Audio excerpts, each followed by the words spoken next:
So dear students, welcome again in this lecture room. As you know that we are discussing this respiration from last 2 days. तो पहले हमने इसमें बता दिया कि मैंने कि ये रेस्पिरेशन जो है it comes under subject that is called as physiology. तो उसके बाद मैंने रेस्पिरेशन पर पहले इंट्रोडक्टरी लेक्चर दिया. तो उसके बाद हमने मैकेनिज्म यहाँ ले लिया. मैंने कहा कि ये रेस्पिरेशन जो है तो यहाँ हम C6H12O6 एज अ रेस्पिरेटरी आ जाओ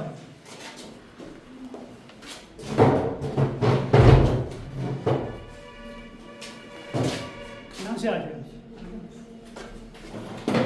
तो यहाँ मैंने बता दिया आपको ये ग्लूकोज हम एज रेस्पिरेटरी फ्यूल इस्तेमाल करते हैं. तो इसके साथ ऑक्सीजन कंबाइन होता है तो हमें एनर्जी से मिलती है. लेकिन साथ ही मैंने ये बता दिया कि ये सिंपल प्रोसेस नहीं है या वन स्टेप प्रोसेस नहीं है, बल्कि it goes in series of steps. यानी बहुत से स्टेप्स इसमें होते हैं. So that is called as mechanism of respiration. तो उसमें मैंने बता दिया कि यहाँ पर इसके स्टेप्स जो हैं, first is called as glycolysis, second is called as oxidative decarboxylation, third is called as Krebs cycle, the last one is called as electron transport system, या हम यहाँ लिखेंगे electron transport chain. ये तो 4 स्टेप्स है. तो इन्हीं से मैंने कहा कल भी, इन्हीं से ये ग्लूकोज जो है गुजरता है तो उसके बाद ये हमें एनर्जी प्रोवाइड करता है. तो कल का लेक्चर जो हमने पढ़ लिया दैट वाज ग्लाइकोलिसिस. मैंने पढ़ाया हाफ पोर्शन इसका. तो मैंने यहाँ का ग्लाइकोलिसिस एक प्रोसेस है.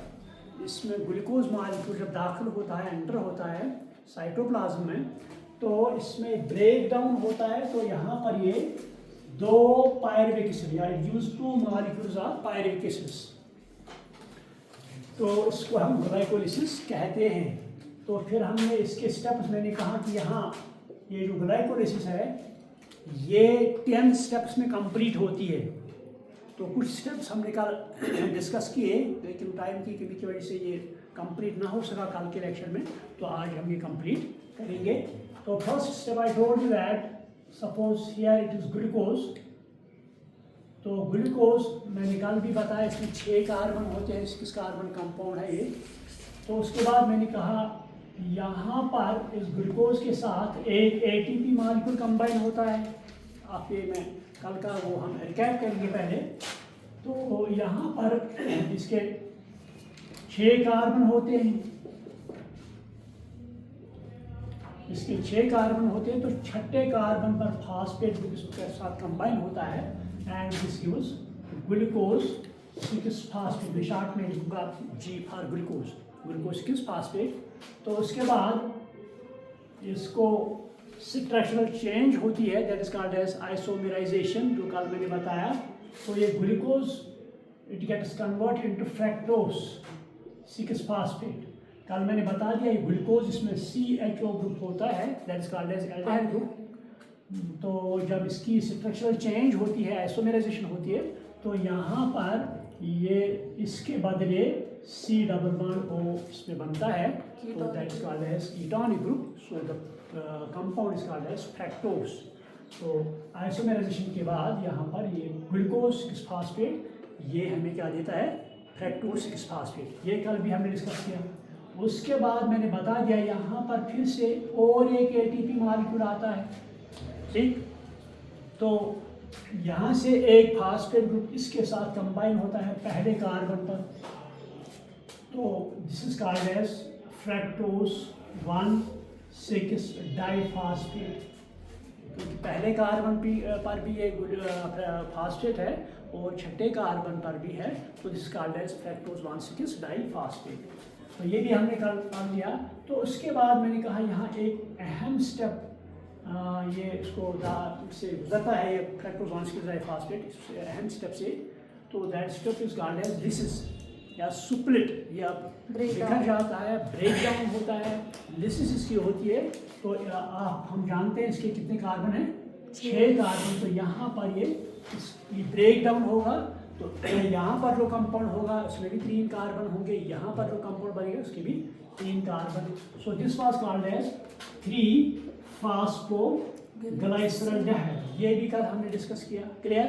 तो यहाँ मैंने बता दिया तीसरे कार्बन पर फास्फेट ग्रुप है, that is called as three phosphoglyceraldehyde in short. So यहाँ पर क्या बनाता है, डाइहाइड्रोक्सीएस्टोन फास्फेट। ये तो कल हमने डिस्कस किया कल के लेक्चर में। तो इसमें भी C3 ये भी होता है और C3 ये भी होता है, ठीक। मगर इसमें CHO ग्रुप होता है, this called as triose, but aldehyde group is CF, this also called as triose, but here it is ketonic group. यहाँ पर इसका C डबल बॉन्ड होता है, क्लियर। तो यहाँ तक कल हमने डिस्कस किया। तो उसके बाद मैंने बता दिया ये पायरुविक एसिड, हाँ तक मैंने यहाँ बताया ये ग्लूकोज मॉलिक्यूल जो है, जब इसकी कंप्लीट ग्लाइकोलाइसिस होती है तो ये 2 पायरुविक एसिड मॉलिक्यूल बना देता है। मगर ये 3-फॉस्फोग्लाइसरल्डेहाइड जो है यही पायरुविक एसिड बनाता है, ये डाइहाइड्रोक्सीएस्टोन ये डायरेक्टली पायरुविक एसिड नहीं देता है, बल्कि ये इसमें कन्वर्ट होता है, फिर वो पायरुविक एसिड देता है। तो यहाँ दीज आर इंटर कन्वर्टेबल, हम यहाँ एरो बहुत सी साइड से लगाएंगे, तो दीज आर इंटर कन्वर्टेबल। जब ये पायरुविक एसिड देगा उसके बाद डाइहाइड्रोक्सीएस्टोन किस में कन्वर्ट होगा, 3-फॉस्फोग्लाइसरल्डेहाइड, ठीक। तो उसके बाद हमने कल और एक स्टेप पढ़ लिया। I told you that here in this step और at this step there is combine H2PO4 phosphoric acid, ये इसके साथ मिलता है, और यहाँ पर NAD nicotine amine adenine dinucleotide, ये भी मैंने कल कहा, ये किसके साथ कंबाइन होता है। तो यहाँ पर मैंने कहा कि इसके 3 कार्बन होते हैं, 3-फॉस्फोग्लाइसरल्डेहाइड इसके 3 कार्बन होते हैं। तो ये H2 जो है ये किसके साथ कंबाइन होता है, NAD के साथ, तो ये रिड्यूस होता है। So reduction reaction express here, this gives NADH। तो यहाँ पर हमें क्या मिलेगा, NADH। ये तो ऑक्सीडाइज्ड फॉर्म है, इसके साथ जब हाइड्रोजन कंबाइन होगा जिसमें कॉल्ड एज रिड्यूस्ड फॉर्म। तो यहाँ पर अब क्या है हमारा PO4। तो ये PO4 इसके साथ यहाँ पर ऑलरेडी एक फास्फेट है, ये जो 3-फॉस्फोग्लाइसरल्डेहाइड है, बोर्ड की तरफ आप सब देखो 3-फॉस्फोग्लाइसरल्डेहाइड है, तो तीसरे कार्बन पर फास्फेट है ऑलरेडी प्रेजेंट। तो जो और एक फास्फेट ग्रुप यहाँ से आएगा, so it will get combine on phosphate this carbon number first. So this product is called as one three diphosphoglyceral acid और 1,3-डाइफॉस्फोग्लाइसरल्डेहाइड, क्लियर। ये भी कल हमने पढ़ लिया। So this will be called as 1,3-डाइफॉस्फोग्लाइसरल्डेहाइड,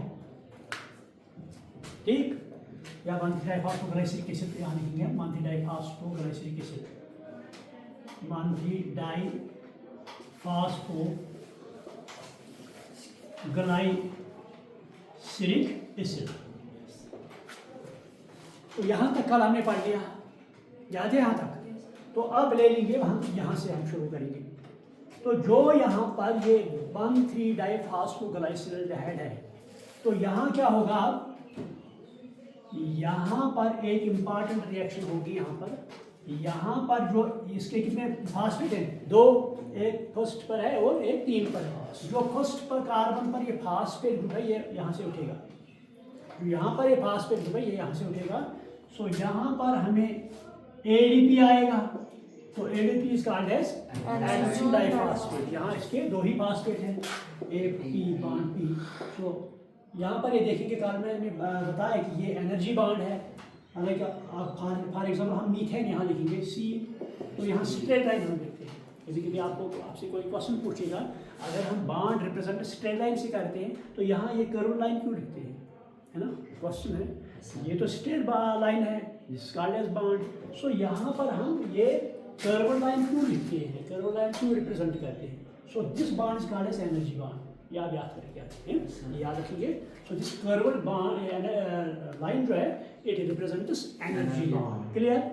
तो इसके 2 ही हैं, तो एक यहाँ से उठेगा, that will get combine here. तो तो ये क्या बनेगा, एडेनोसिन ट्राइफॉस्फेट। तो यहाँ पर मिलेगा हमें ATP, इंपॉर्टेंट रिएक्शन। तो ये प्रोसेस यहाँ से हमें क्या मिला, ATP।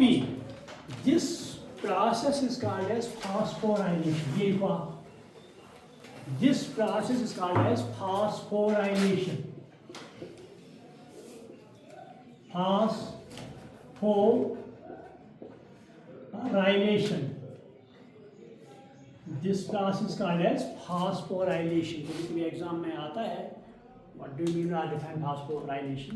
Phosphorylation आपको is a process which results in the formation of ATP, which results in the formation of ATP from ADP and inorganic phosphate. And it is a process which results in the formation of ATP, adenosine triphosphate, from ADP, adenosine diphosphate, and inorganic, PI means inorganic phosphate. ये जब ADP और inorganic phosphate combine होता है, ये gives ATP। यहाँ तो मतलब क्यों बनाते हैं, क्योंकि यहाँ पर एनर्जी कुछ रिलीज होती है, तो वो एनर्जी इस बॉन्ड में स्टोर होती है। किस बॉन्ड में, इस एनर्जी बॉन्ड कर्व लाइन जो यहाँ पर है, इसमें वो एनर्जी स्टोर होती है। So that is why it's called as ATP और energy currency. Clear? But here this phosphorylation, यहाँ पर हम देखते हैं इट्स कॉल्ड एज सबस्ट्रेट, है ना, ये सबस्ट्रेट, ये all these are substrates. Start हमने किया कहाँ से, glucose, was the fuel or substrate. These are also called as substrate. जब ATP बनेगा, मगर वो किससे बनेगा, सबस्ट्रेट से डायरेक्टली, तो that is called as substrate और प्रोटोफॉस्फेट, सबस्ट्रेट और फास्फोराइलेशन। क्या उसे कहते हैं, सबस्ट्रेट। ये लिखो आप, then ATP is directly formed from substrate. It is called as substrate level phosphorylation. It is called as substrate level phosphorylation when ATP is directly formed from the substrate. हालांकि यहाँ तो ATP बनते हैं 38, यहाँ सारे इसमें नहीं बनते हैं, वो लास्ट पर जब इलेक्ट्रॉन ट्रांसपोर्ट होता है उसी में वो बनते हैं, लेकिन वहाँ तो सबस्ट्रेट में ही होता है। तो यहाँ तो सबस्ट्रेट है, सबस्ट्रेट से डायरेक्टली ATP हमें मिला, तो this will be called as substrate level phosphorus. कभी कभी क्वेश्चन आ सकता है ऑब्जेक्टिव, तो ये आप याद रखेंगे। सो उसके बाद क्या होगा यहाँ पर, तो यहाँ पर ये पहला वाला कार्बन जो था, इससे ये तो उड़ गया यहाँ से। अब क्या रहेगा, अब क्या रहा यहाँ पर, किस कार्बन पर फास्फेट है, थर्ड कार्बन। तो यहाँ हम कहेंगे this will give us 3PGA, 3 phosphoglyceric acid, 3 phosphoglyceric acid, this will be called as 3 phosphoglyceric acid, या शॉर्ट में हम देखते हैं 3PGA। या फिर वो यहाँ से प्रोडक्ट हमें जो बनेगा that will be called as 3PGA, 3 phosphoglyceric acid. क्योंकि यहाँ तो 2 फास्फेट थे, एक तो ADP के साथ कंबाइन हुआ तो उसने ATP बना दिया यहाँ पर, तो यहाँ पर जो बाकी ये क्या रहा, 3, तो डाई यहाँ कट जाएगा, डाई मीन्स 2, पहले 2 थे फास्फेट, एक तो हट गया, ये डाई भी कट जाएगा, एक भी कट जाएगा, फिर क्या रहा, 3 फास्फोग्लाइसिक। क्लियर? तो उसके बाद यहाँ पर स्ट्रक्चरल चेंज होगी। यहाँ पर हम देख रहे हैं कार्बन जो है, ये 3 कार्बन, तीसरे कार्बन पर ही फास्फेट ग्रुप है, 3 फास्फोग्लाइसिक एसिड। अब तो स्ट्रक्चरल चेंज होगी यहाँ पर, यहाँ से फास्फेट जो यहाँ किस पर है, कार्बन नंबर थर्ड पर, ये यहाँ से 2 पर आएगा, कार्बन नंबर 2 पर आएगा। ये पहले किस पर था, तीसरे पर, 3 फास्फोग्लाइसिक एसिड और ग्लाइसिलेट। अब ये तीसरे से उठकर दूसरे कार्बन के साथ आ गया, तो this will be called as 2PGA, 2 phosphoglyceric acid. ये कभी कभी आपको कंफ्यूज करता है, this means that they are 2 molecules, है ना, एक टू फास्फो, दैट मीन्स पहले तो ये तीसरे कार्बन पर था, अब तो ये दूसरे कार्बन पर है, so this will be called as two phosphoglyceric acid. Clear? यहाँ तक क्लियर हुआ? तो उसके बाद क्या होगा,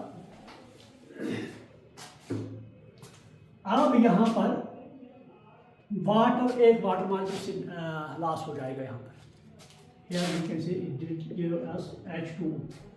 ठीक, तो ये जो प्रोडक्ट बनेगा that will called as enolase, enol pyruvic acid. आप लिखो enol phosphopyruvic acid, enol phosphopyruvic acid, enol phosphopyruvic acid. ठीक, तो यहाँ पर ये तीसरे कार्बन पर जो फास्फेट ग्रुप है ये भी उठेगा यहाँ से, तो यहाँ और एक एडीपी आएगा, तो उसके साथ ये फास्फेट ग्रुप कंबाइन होगा, so that will give ATP। तो यहाँ पर एक फास्फेट भी है, वो यहाँ पर हमें मौजूद है एक फास्फेट ग्रुप, तो ये यहाँ से उठेगा, तो ये यहाँ पर हमें ADP आएगा, तो ADP के साथ ये इनऑर्गेनिक फास्फेट कंबाइन होगा, तो ये क्या बनेगा यहाँ पर ATP। वो यहाँ पर हमें और ATP मिलता है, तो प्रोडक्ट जो यहाँ बनेगा that will be called as PA, pyruvic acid, या इसको आप लिखेंगे फास्फोएनोल पायरुविक एसिड, इसको हम लिख सकते हैं फास्फोएनोल पायरुविक एसिड,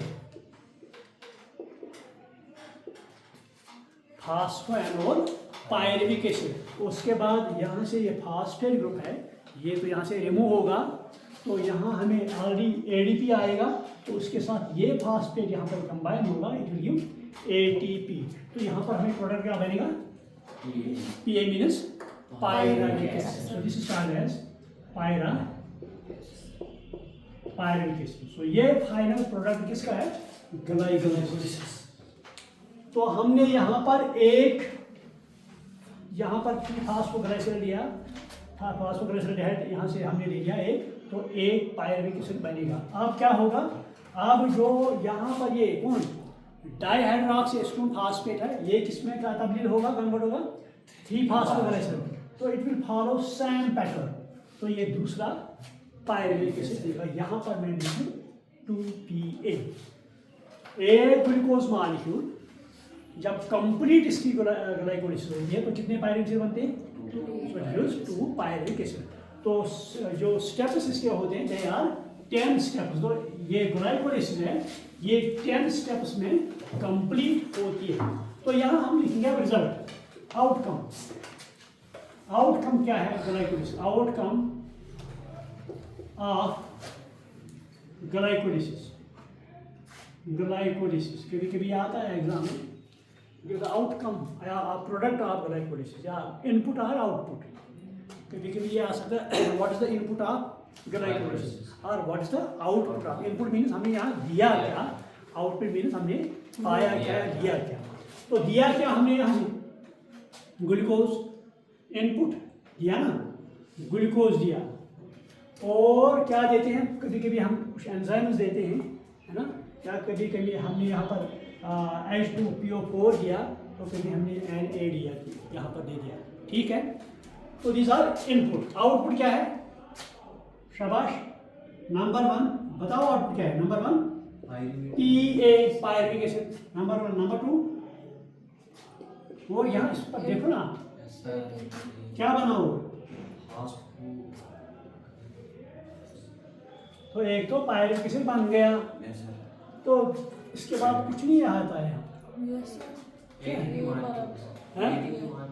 ATP मॉलिक्यूल ना। ATP यहाँ पर बनता है कहाँ पर, एक तो यहाँ पर है ना, एक तो यहाँ पर, 2 ATP मॉलिक्यूल्स, 2 ATP मॉलिक्यूल्स, ठीक है। और क्या बना, NADH एक, अभी तो एक ही लेते हैं, कंप्लीट मैंने लिया नहीं, 1 NADH है ना, क्योंकि मैंने एक ही लिया ना अभी।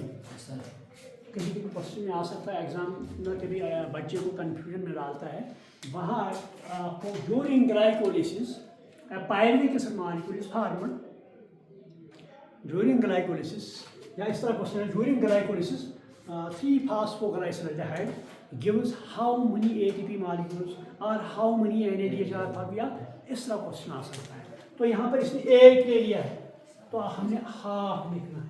अगर क्वेश्चन इस तरह आ सकता है during complete glycolysis of this glucose molecule, तो उस वक्त हमने सारा लिखा। सुनो, यहाँ पायरुविक एसिड कितने बने? 2। अब मैं यहाँ लिखूँ दे आर 2। तो ATP कितने बने? यहाँ पर हमें एक बना और यहाँ पर एक बना, लेकिन ये एक ही है ना यहाँ पर फॉस्फोग्लाइसराइड।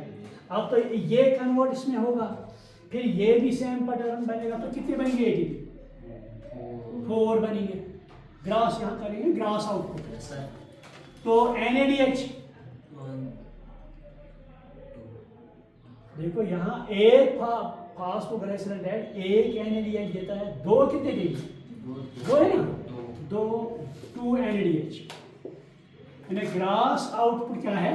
Number 1 2 phosphopyruvic acid, number 2 4 ATP, number 3 2 NADH, है ना, इस आउटपुट। अच्छा मुझे ये बताओ, हमने जब इनपुट दिया यहाँ पर हमने एक ATP मॉलिक्यूल कंज्यूम इसमें कराया और दूसरे स्टेप पर यहाँ और एक ATP कंज्यूम हुआ, तो नेट क्या आएगा? 2 ही। देखो भाई, आपने कोई बिजनेस स्टार्ट किया 2000 का 3000 या 4000 का आपने बिजनेस स्टार्ट किया, है ना, या आप मान लो आपने 2000 अपना कुछ किसी बिजनेस में लगा दिया, ठीक है। तो जब आपने कंप्लीट किया बिजनेस तो आपके पास 4000 है, आपके पास 4000 है, तो दिस इज ग्रास इनकम।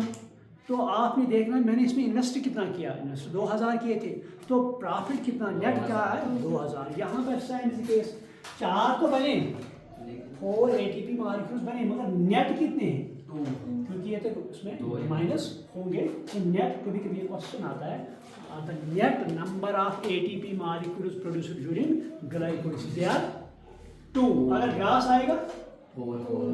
तो अगर यहाँ 1 पायरुविक एसिड आएगा तो this means 1 pyruvic means 2 ATP 1 NADH। अगर 2 पायरुविक एसिड आएंगे तो हमने इसको 2 के साथ मल्टीप्लाई करना है। क्लियर?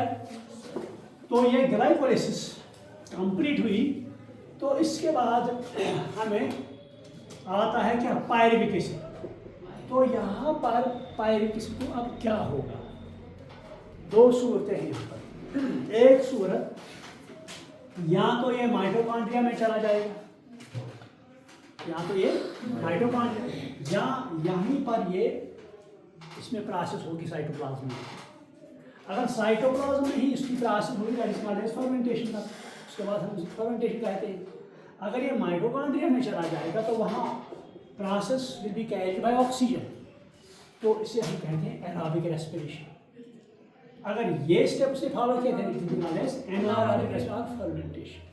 तो फर्मेंटेशन यहाँ 2 होते हैं, एक में तो अल्कोहल बनता है C2O H5OH, जिसका अल्कोहलिक फर्मेंटेशन। तो कभी कभी लैक्टिक एसिड बनता है, तो उसे हम कहते हैं लैक्टिक फर्मेंटेशन। तो that is called as fate of pyruvic acid.